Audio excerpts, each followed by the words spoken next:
What's up guys? Ayan. Luis nga pala ulit to.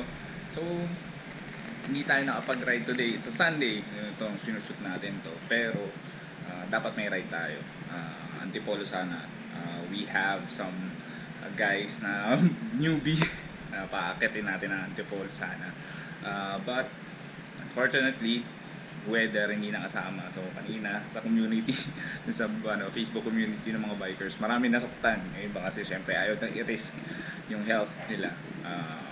Dahil malakas nga yung ulan, ayaw tumigil. So ngayon, wala tayong ride pero I'll give you some content about bikes pa rin. And it is for bike wash.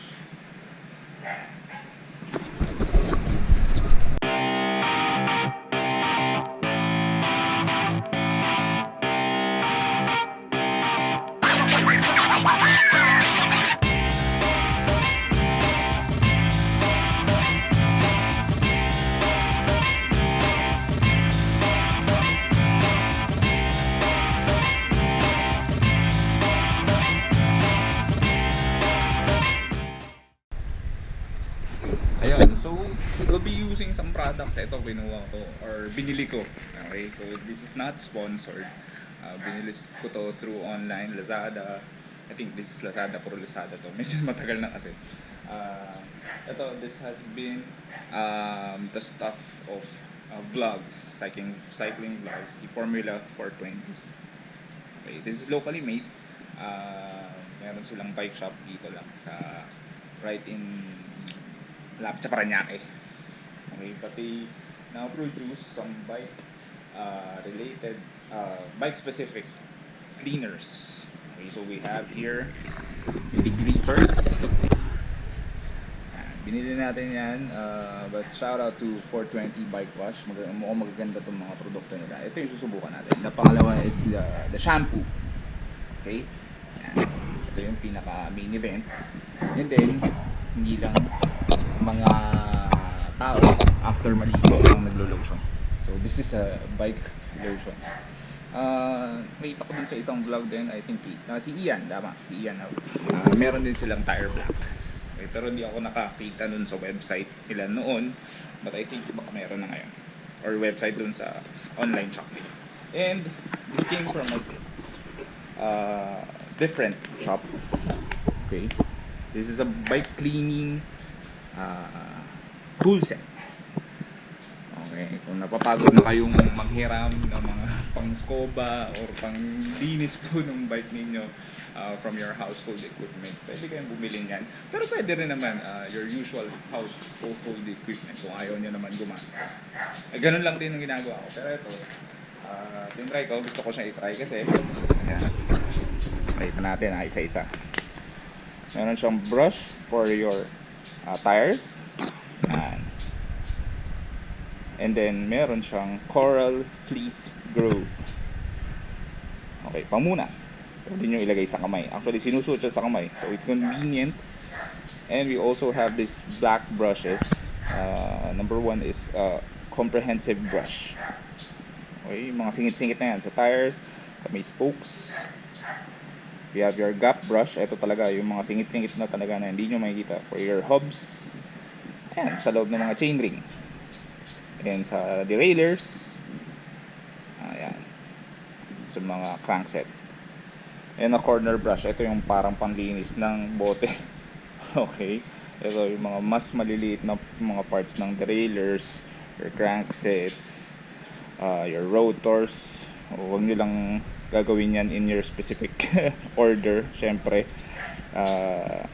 And other corners of your bike. And finally, you have your wheel sickle hook. Yan, lahat yan kasama. Ito yung para dun sa mga cassette nyo or cogs.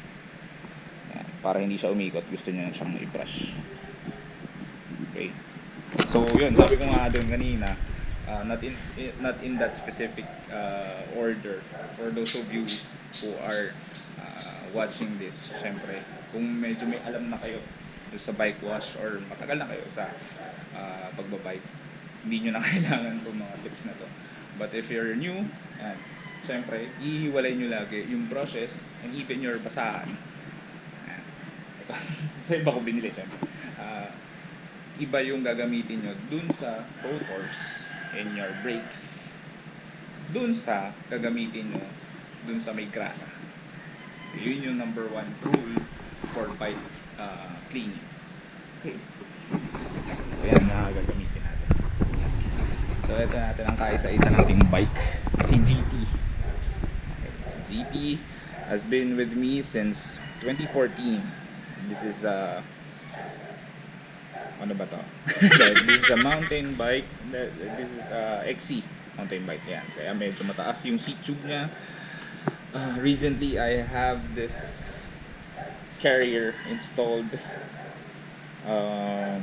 for bike to work purposes kasi medyo marami tayong dinadala, pero yung laptop hiniwalay natin, then other stuff dito yan, para hindi masyadong mabigat lahat sa katawan. Actually itong bike rack na to or bike carrier na to would be a start siguro. Iniisip ko gawing touring, parang touring setup. So what do you think? Comment kayo below kung magandang idea siya. Tapos baka mamaya magkaroon tayo ng ibang bike talaga na pang pure mountain bike lang talaga, or XC or pang, although di na tayo nag-trail, maybe for konting trail na lang. So baala ko siyang gawing touring bike. Comment kayo kung ano sa tingin nyo. Gusto ko mag-acquire ng loop bar, and kung okay yun, kasi mga binabiyahe ko 100 kilometers and up, yun na yung gusto ko. So gusto ko maging comfortable dun sa ride. So gusto nyo tumulong sa pagdesisyon ko, you can comment down below. And so let's start with the cleaning first. Syempre tanggalin natin yung mga abubot ninyo. Meron tayong katay dito, or tupik na bag. Matagal na rin itong dalawang tupik ko na bag na to. Actually nauna pa nga to dun sa bike Bili ko to nung umihirap pa ako ng bike. Okay, meron lagi akong kadena syempre. And ito meron tayong pump.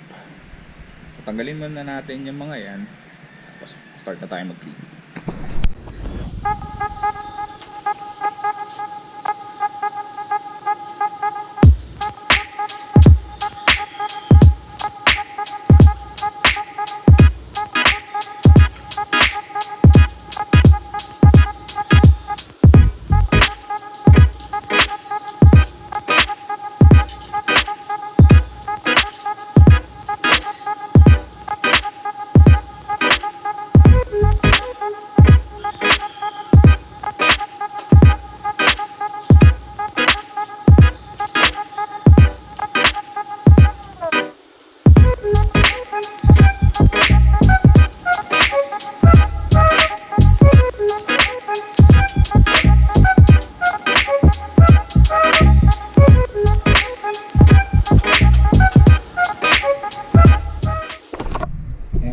Si GT, stripped with all the abubot, the bags.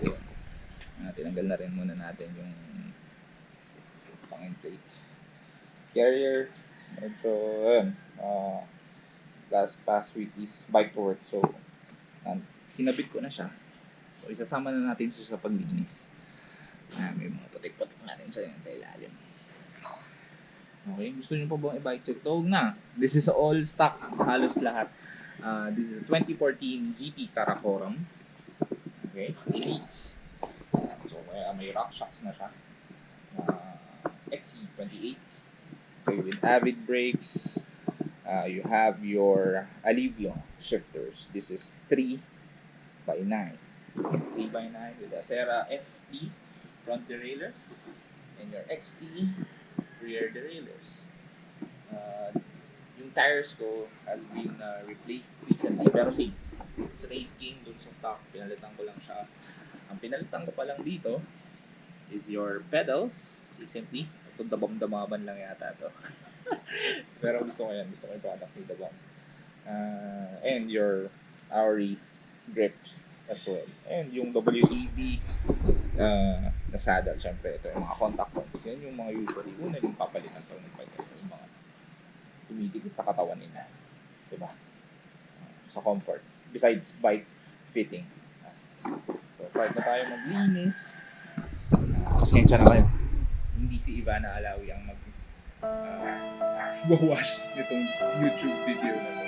So ako lang to. Okay, so linisan na natin using our newly acquired, once again, Cillian Bicycle Cleaning Toolkit and your 420 products. Okay. Okay, ito na. Ito yung usually pang nilalagay sa kamay. Yan. Nakita nyo naman sa illustration kanina. So, dito, yung soapy or soap, hindi yung lalagay nyo dito. Binaliktad, pwede na siyang pamunas for rinse. Rinsing na. Uy. For your tires, pwede rin sa kamay. Okay. And ito na yung mga different brushes ninyo. Nakakatali pa pala siya. Pero pwede nyo tanggalin. So if ever ayaw nyo mawala, maganda yung pag ginawa nila. So your different brushes for your different parts dun sa bike. Okay. So bala ko ito any part of the bike except for the rotors and brakes. And so pag sinipag tayo, tanggalin natin yung brake pads today.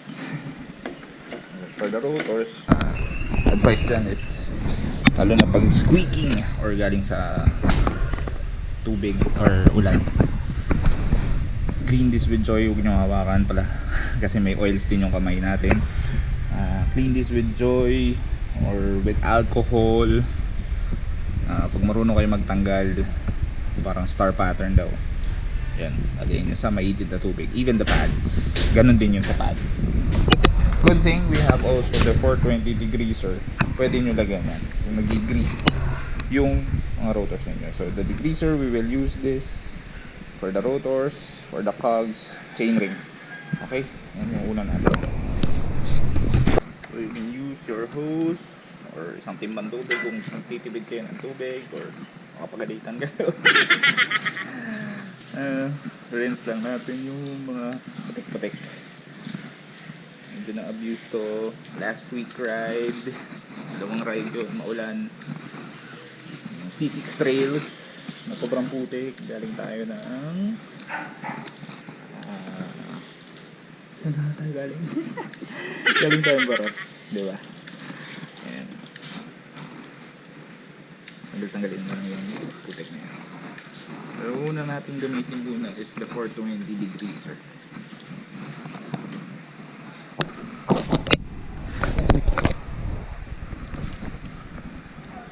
Degreaser, you can spray this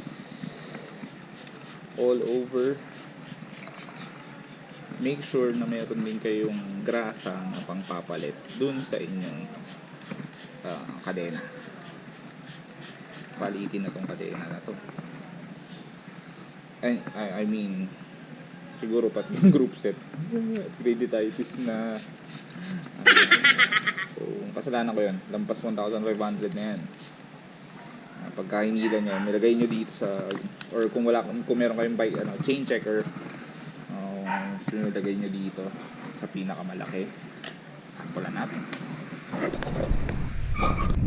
Yan, so gusto nyo malaman yung chaining nyo. Worn out na 1,500 kilometers or pag nahihilan nyo siya. Nasa small ba ako? Yan. So meron ng gap. Pero maganda i-chain, chain checker niyo. Okay? As you can see here, alam mo na natin mag-stay yung degreaser. Pero usually sticky na yung grease. Dito nyo naman. Ayan.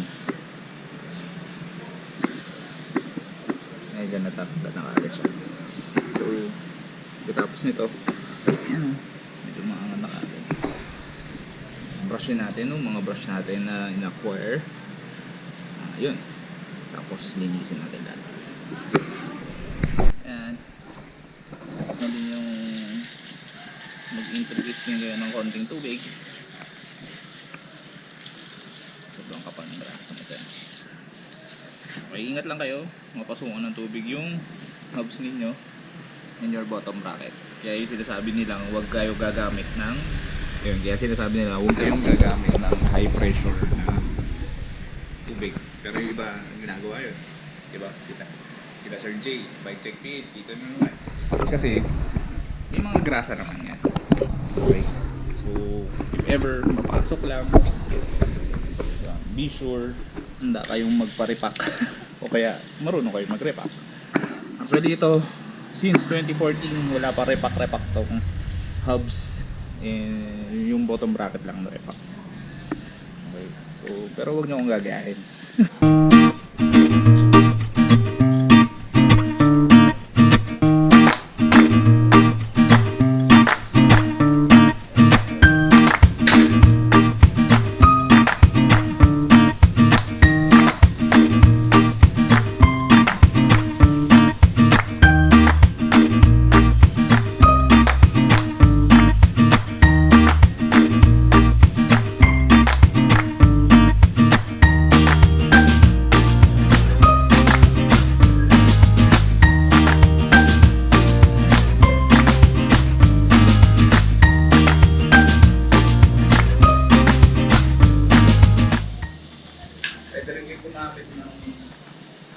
Lumang toothbrush para sa shade or yung may nabibili din ng pagiging ng shade lupit.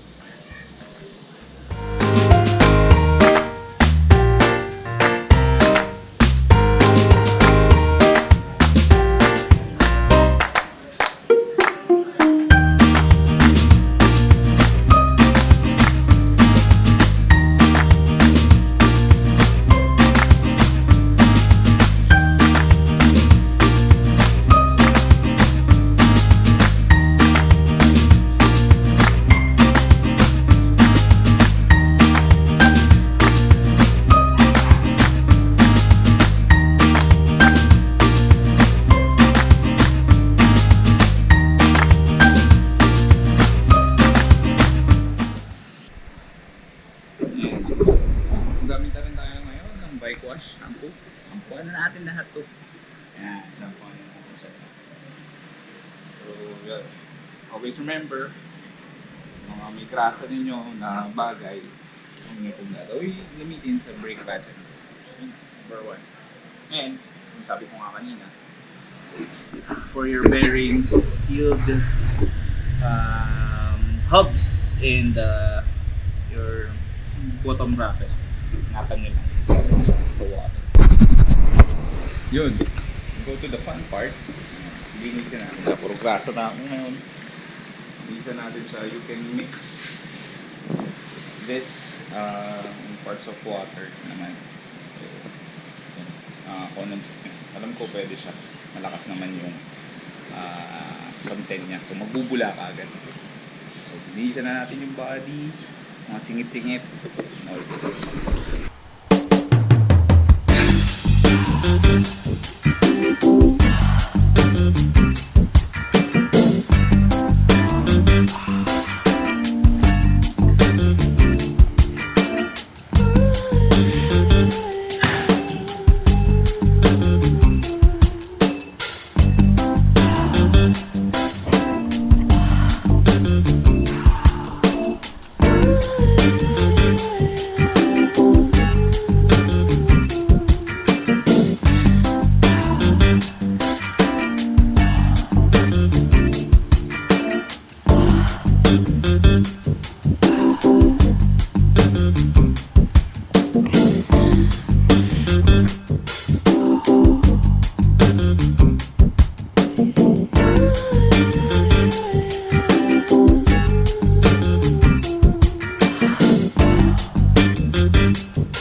pala, make sure itong part na to ng bike.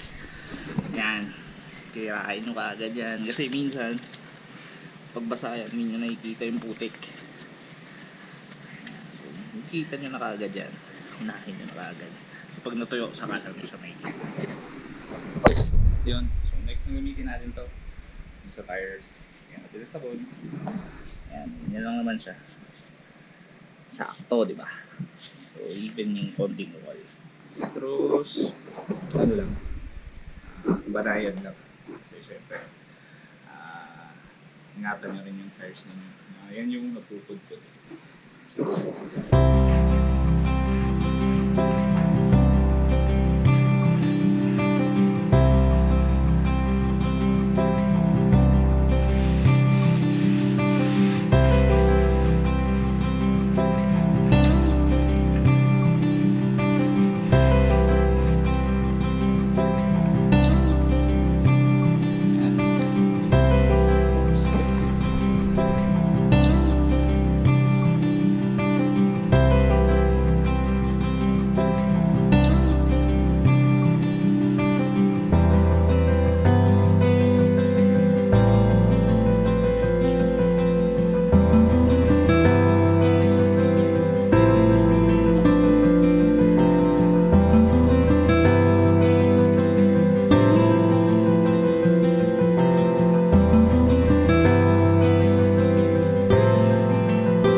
Manlawan na lang natin to.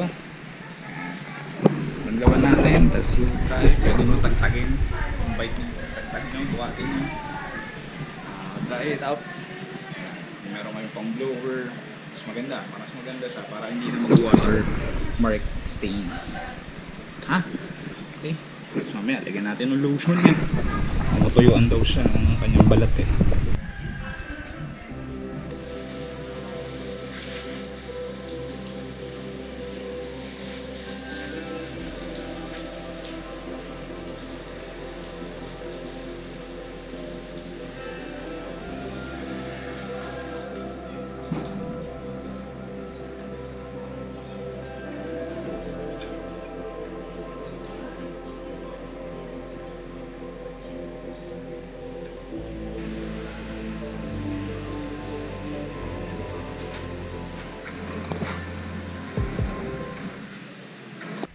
You know, pogi, diba? So, punatan natin yan. Ito yung mga chamois, pang dry. So, check nyo lang ulit sa bikes ninyo. Magandang pagkakataon. So, check differential. Kung gusto nyo ng mas in-depth na linis, pwede nyo tanggalin yung tires. I-release naman yung tanggalin nyo, sabunin nyo na mahigit. Mas maganda yun. So, medyo quick lang yung ginawa natin.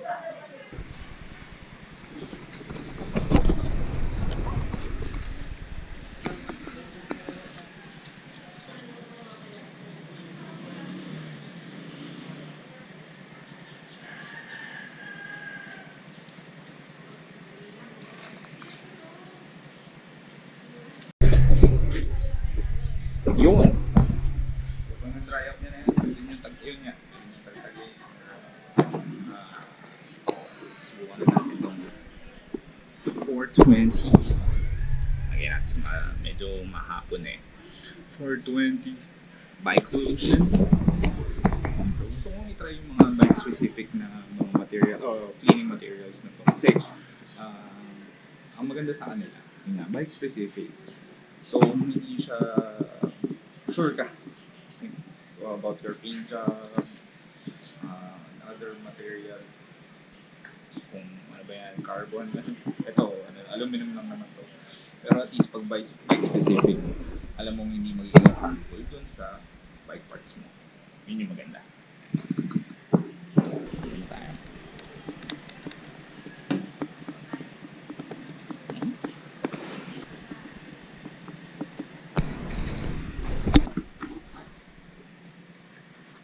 Yun. Ito. Yan na rin natin yung carrier. Yan na rin natin.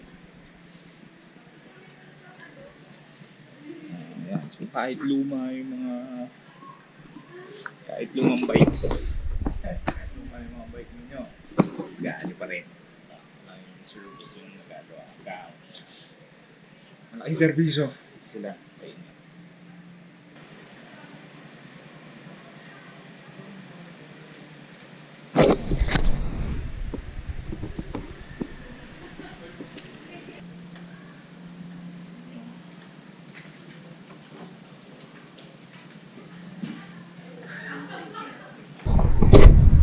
Last part, syempre, pagka nilinis nyo, tinanggal nyo yung grasa nung chain. Syempre, kailangan nyo palitan. Okay, so meron tayong mga bike specific din na chain din. So, may ibang brands. Ngayon yung meron ako is Zephyr. Meron pang ito yung dry or maaraw, meron din yung pang ulan. Meron yung both, yung mga trolling.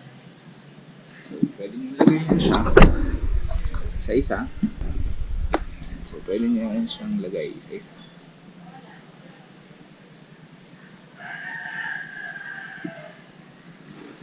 Then, pwede kayong gumamit ng grass, ng rag or ng glass. Pwede nyo spread para hindi masyadong magastos dun sa so, okay na yun. Hindi nyo yung bike nyo. Pwede nang sumama ulit. Pwede na ulit. Okay. Sana may natutunan kayo ngayon dito sa vlog natin today. Kahit wala tayong ride. Yan. So don't forget to subscribe. Okay? See you around.